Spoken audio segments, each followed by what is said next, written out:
Hello, everyone. Welcome to ELI, the place where you get your daily dose of inspiration for entrepreneurship. And today we have with us Harsh Gahlaut, who is the founder of FinEdge, which is a platform to manage and meet investment goals. Hi, Harsh. Welcome to ELI. Thank you very much, Priya. It's very nice to be here. I would request you to introduce yourself to our audience and tell us a bit about FinEdge.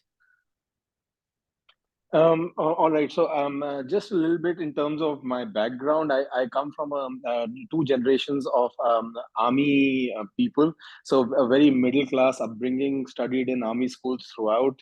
Like everybody, my generation, we were lucky to land up looking for a job when privatization had happened and got lots of opportunities. So, I worked with banks mainly, starting off on the retail side, on the assets lending side, and then moving to wealth management.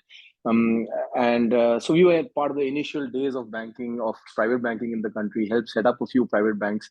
Very quickly realized that there's a huge problem and a great opportunity, and started thinking on those lines and saying, what is it that I can possibly do? So that is what drove me to starting off and being here today as an entrepreneur after having worked for about maybe close to 14, 15 years.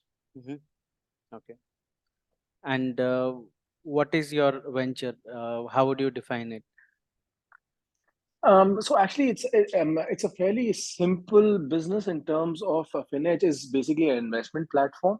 Um, I think the more interesting part is 10, 11 years back when we started off, nobody had even heard of digital financial planning, digital wealth management, or having to invest with somebody who you have not met physically and established a relationship with.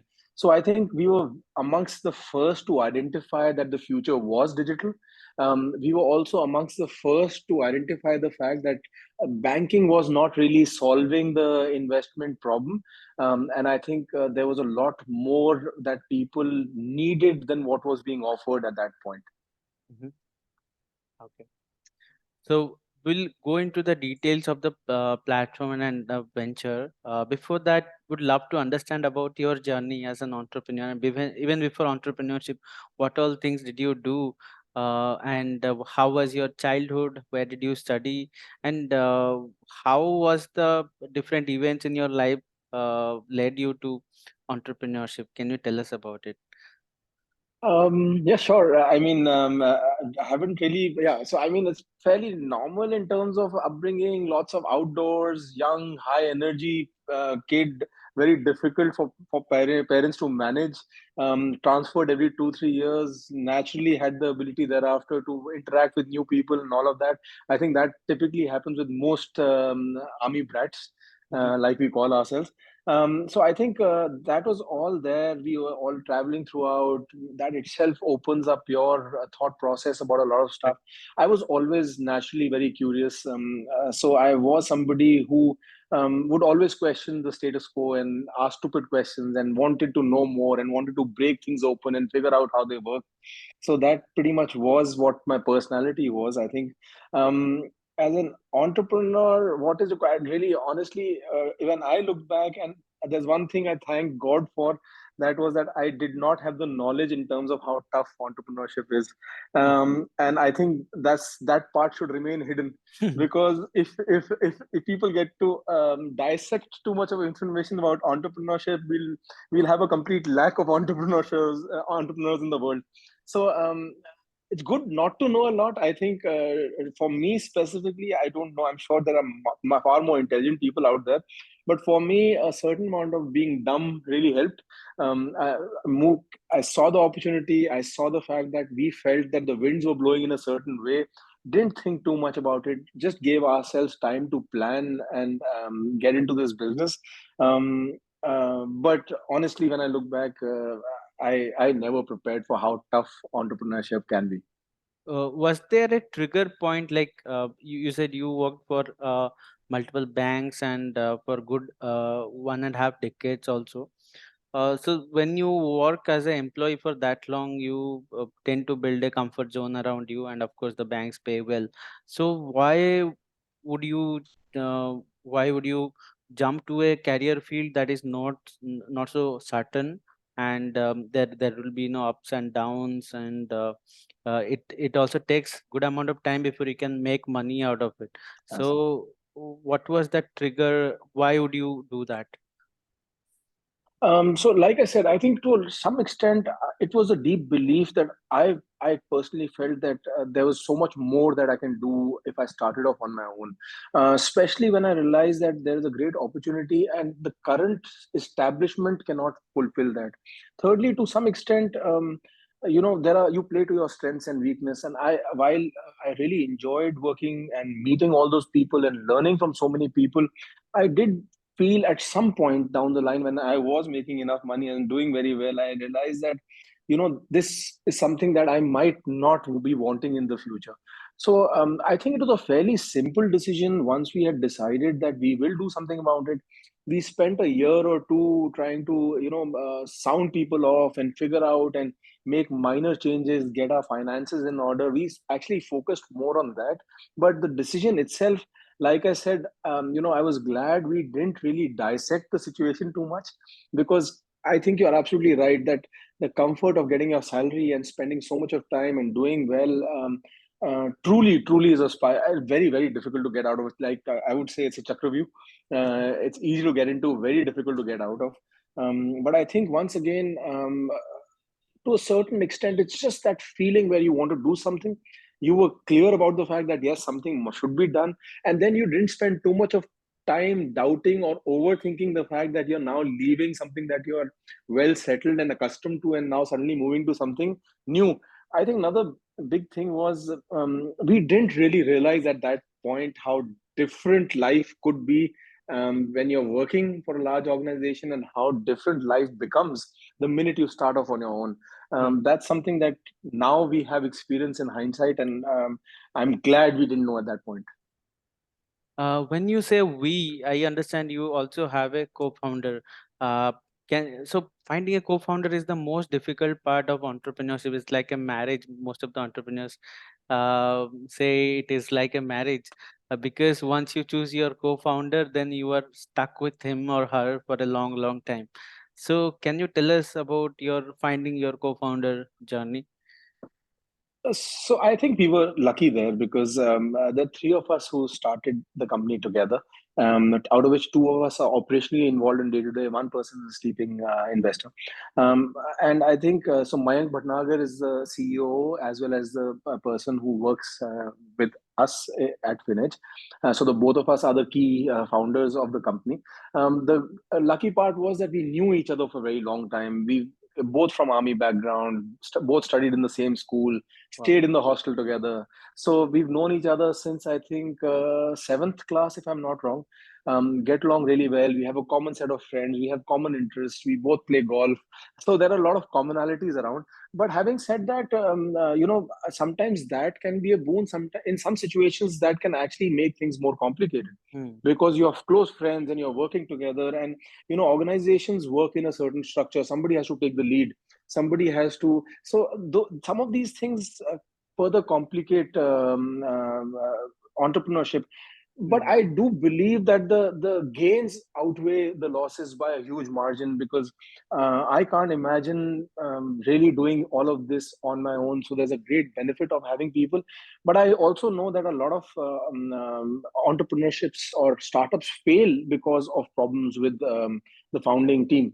Hmm. So that's something you always have to be a little careful about. And I think the key is, as long as structurally you're clear, decision making is clear, responsibilities and expectations are clear. Without that, whether it's your relationships at a startup or in life, I think fundamentally they work in the same way. Hmm. So, I think every founder goes through this journey. When you start a new venture, you kind of start with this. The first step is evaluating ideas. You shortlist like 50 different ideas, and you see the market potential of each of the idea. What's the market? How easy is it to set up the venture and all? So, and then you come up with the final idea. Yeah, this is what we are going to pursue. So can you tell us about that journey, like what all ideas did you shortlist, Was there a process involved like that, or was it, from the day one you found out, yeah, this is something, this is what we want to do? Tell us about it. So we did speak about at some point in our lives that we will start something of our own many times, and at that point we might have, thought about various things we might want to do, but really there was no solid idea that we'd gone. This is the first one where I approached the rest of the founders and I said, this is a massive opportunity. Clearly, there are massive gaps which need to be filled, and digital is the way. So we started off with just this idea, but we started at the top and then we started working downward, and what will it take for this idea to work. So we started drawing up a little bit of blueprints on what kind of technology exists, what do you think in the future, where can we head, what will be required to make this successful. We started working on the finances. We knew, at least wanted to get into place the period, the gestation period where no profits most likely would be made, what it would take, the financial strain that it would take on us. So we spent more time on how would we execute this idea rather than trying to evaluate multiple ideas. Strangely, when I look back now, there was literally no doubt. We came across this, we said we want to start, and we never really went to a second idea ever in our lives. Hmm. But I'm sure there would be good amount of research that you did. Can you share some of the facts that you found out about this market you were operating in, some statistics or some other facts? So we did spend almost a year and a half with the idea, sat on it, thought about it, spoke to people, tried to figure out, what else could be done. Uh, but honestly, if you ask me, I'm talking about 2010. Really, there was no parallel in the world where you could say that, robo advisory. We had never heard of robo advisory, and the world when we told people that we, virtually we will have relationship managers who will manage people's money and we'll make financial plans. People genuinely laughed. Even within the industry, people laughed at us. They said ke bina mile, there is nobody who would make a financial plan and actually give you money to invest and help them invest. So that's where we started from. We did put on blinkers. We knew it's going to be tough. We knew that the first 4 or 5 years are not going to be easy. We knew that the first 500,000 clients would be outliers who would give us the opportunity to start. And I think that was the toughest period. The amount of time it took us to get to the first 1,000 clients, the amount of time it took us to get to the first 50 crores of asset under management were by far the toughest parts of trying to what in the venture capitalist industry they say proof of going to the market, right? Hmm. So these were words that we'd only heard of, and then you realize the importance of these words because while you might in your head think that this will be really, really successful, when you go down and hit the market, it takes a lot of time, and that's where you get tested out as a person. Okay. If I were to ask you about the problem set, so every venture has a problem statement. What is the problem that you are solving for, and who is the stakeholder here for whom you are solving? What is their pain point? So the good part is that hasn't changed for the last 10, 11 years. And we started off because we saw this opportunity, and you would probably be able to relate to this, and our parents would. And that's where we come from, that pretty much everybody in the country, and I'm talking about 99.9% of the population of the country, does not have access to quality financial advice.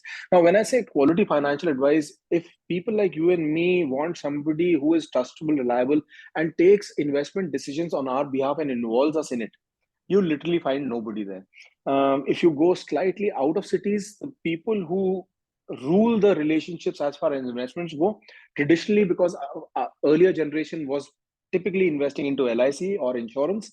So typically, you'll find a lot of agents who will come to you and give you investment advice related to endowment plan. While that might have worked in 1970s, 80s, and 90s, because we were primarily a government running job oriented business, but now as you privatize, your inflation goes up. These investments don't even beat inflation, so actually they're detrimental for a person. If you go towards banks, the mis-selling really drastically increases. Over there, you will never get advice which is for your benefit, but it will be always advice given on which product gives the highest revenue, to the relationship manager who works for that bank. There is no doubt about that. We have worked many years in all of these. So I think one was the broader problem is the fact that solution there is no investment advice available in the country. To whoever very few people who are lucky to get access to investment advice, there are two problems.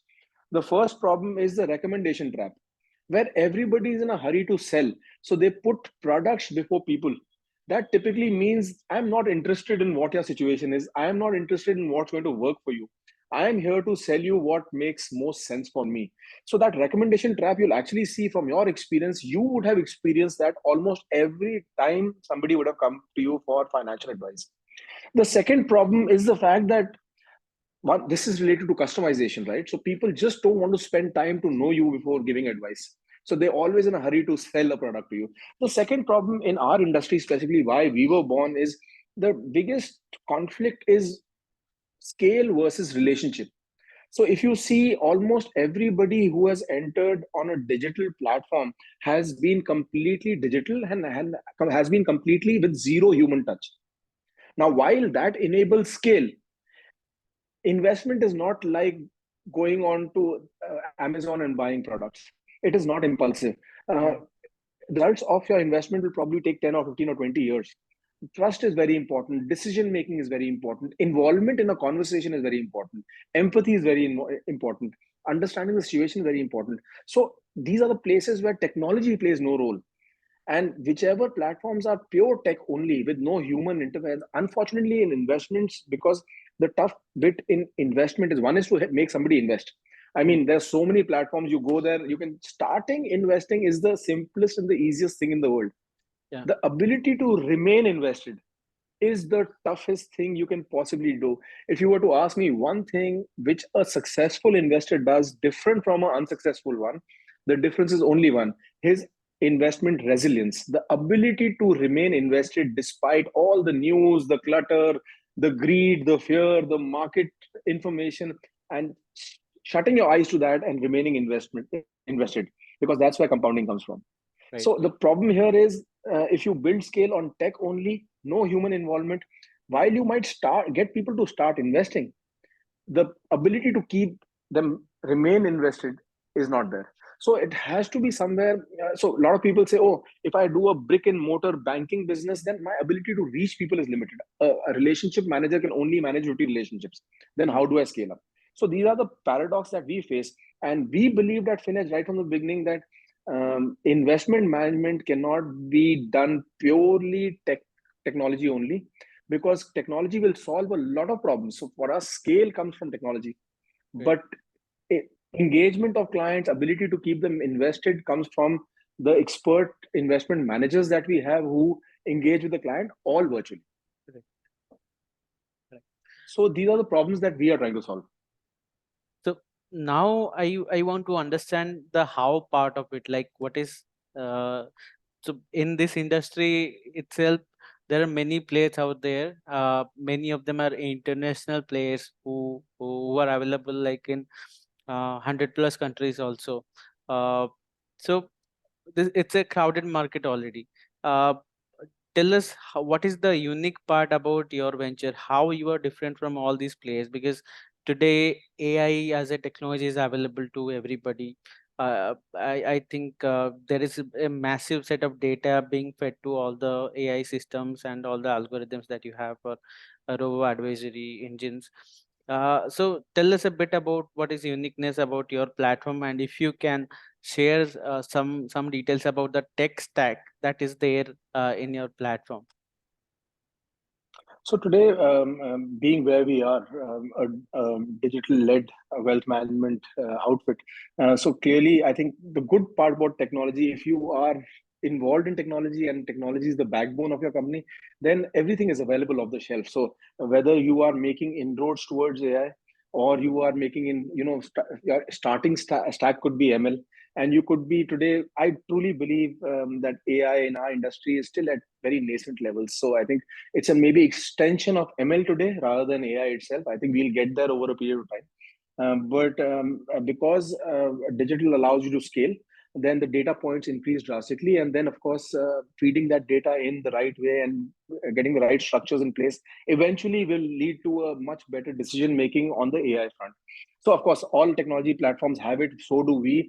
From a pure tech play, our platform is no different from any other technology platform. Very easy to use, very convenient, all paperless. Geography is no concern. um, Algorithms are brilliant, transactions are instantaneous, your entire investment reporting is very different, it's beautifully made. But then so are everybody else's. There is no difference on that front. I think difference goes deep into our DNA as a business model. Nobody along with this tech platform has a bionic model where a lot of the tech interface is oriented towards advisors or investment managers to dispense or to manage that relationship beautifully. Because there will be a time as an investor, we keep saying that the worst enemy of an investor is the person himself, because you start doubting, you start listening to other people. That's where technology will not only have to be an enabler for the investor, but it'll also have to be an enabler for the coach. For me to have the ability to continuously track, understand your behavior, understand your patterns, and then being able to customize my conversations with you become very, very critical. So when we started 10 years back, there was no business like us. We are now in 2023, at the end of 2023. There might be many tech platforms, there might be very multiple brick and mortar wealth management outfits. There is none which is bionic today like what FinTech is. We stand out. Sure, there are platforms which are much bigger than us, and there are brick and mortar businesses which are much older than us. Right. But what we have is absolutely unique. Uh, Tell us a bit about the user acquisition model that you have in place. So I understand your platform is a truly international platform with customers from almost 76 countries and 1200 cities. So tell us about the some stats about your user base. How did you acquire them, and any other details you would like to share? So, two, three things before I come to the how where we got our clients from. One, we are bootstrapped. So far, everything that we've done, including building out our tech platforms to hiring people to office, all of that was done internally. We don't owe anybody any money, and we've not raised any money. Mhm. That also, fortunately, unfortunately, slows down and forces you, one, to be profitable, and secondly, to think long term. I think these two things are deeply embedded into what everything that we do. So Mm. that the last 5 years was spent only in creating the tech platforms. So that's where 99% of our effort went in. Few things that we want to remain on this path. So our growth has been slow. We currently have about 18,000 clients. And you're right. So it's roughly about 1,500 cities now and about 80 countries. But that sounds a lot nicer than it actually is. Because when I say 80 countries, that basically means we have Indians who stay in those Mhm. countries and are investing through our platforms. So that somehow doesn't sound as sexy, but that's the reality of it.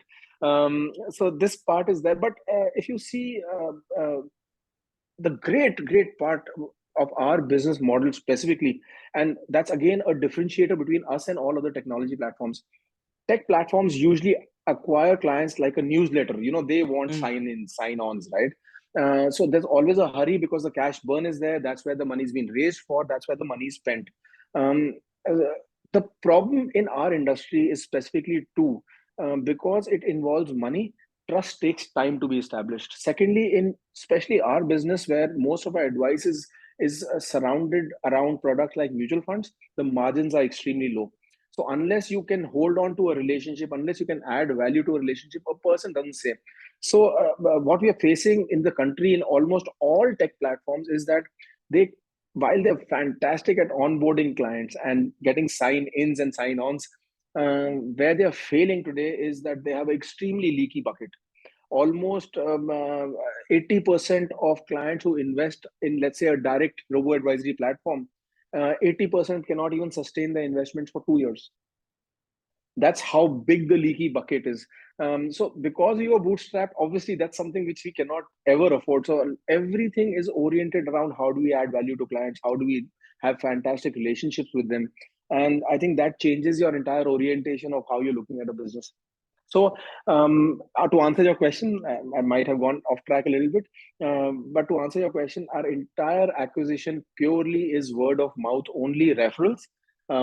We have in the past worked with asset management companies where they might have done a campaign, and the campaign's outcome was people clicking on whatever the campaign was and saying, "I need financial advice." That's when we have also stepped in and spoken to those people. But from our entire plan of growing from 18,000 to 1 lakh clients over the next 4 5 years is pretty much around referrals only. That costs zero money. And it's nice to acquire a client through somebody who's already spoken about or vouched for you in our industry specifically. Got it. My last and final question to you, and then we'll wrap up the discussion. Tell us, what are learnings that you have got as an entrepreneur, which we can take away and probably apply to our ventures? Some top 2 3 learnings that you learned the hard way. I think one or two good things. One thing that we really, I know people talk about product and problem and solution. Those are very important. There's no doubt about it. But I think just before that, I think from a mindset point of view, a lot of things are required. For example, set having the right expectations. That means you have to face reality. Sometimes, entrepreneurs can, because you need to be a very positive, high energy person to be an entrepreneur. Sometimes you can get carried away and have the wrong expectations. I think that's very important. I think few things that it might have worked for us because we played to our strengths. It's not necessary this is the only formula, but I truly believe that hard work beats intelligence any day. But that hard work has to be relentless. I'm not talking about working hard for a week or 10 days. It has to be year and year and years and years. No. I think as an entrepreneur, to be successful, you have to be multifaceted. So you have to think macro, but you have to execute micro every day. Like I said, you can think of beautiful ideas, but the number of years and time it takes to do micro every day in that direction takes a toll, and that's very tough. We've been doing it for 10 years, and I do really think we'll be doing it for the next 20. It's never That's going to end. So I think that's important. I think one thing a lot of people, at least when I look back, one thing I would stick to is that I'm personally not a big believer in pivots unless it's really necessary. You must stick with the path that you've chosen. I truly believe there are no right or wrongs. Everything takes you to a destination. It might take a little longer or a little shorter. So you must take decisions. You must, of course, take decisions after making sure you've rationalized it and digested the information which is available. But once you've taken a decision, don't spend too much of time doubting and going to others and trying to get ratification for your decisions, because you know your business best, you know the opportunity best. I think to a large extent, having the ability to act upon your decisions is very important. one key takeaway for me personally is that you plan macro and you execute micro. I think it takes a lot of effort and time to do small things in entrepreneurship, and but initially when you think, you tend to think big, but it's the journey is like small milestones along the way. The journey is all micro, and I think what enables you to come in and really create something significant is when you come every day and you say, "Oh, I made a minutely, microscopically small improvement today over yesterday," and millions of those things come together and take you into orbit. Yeah, that's so true. Thanks for joining us, Harsh. It was a pleasure to have you on our platform, and our best wishes for FinEdge. Thank you very much. It was really nice. I really enjoyed being here. Thank you very much. Thank you, Harsh.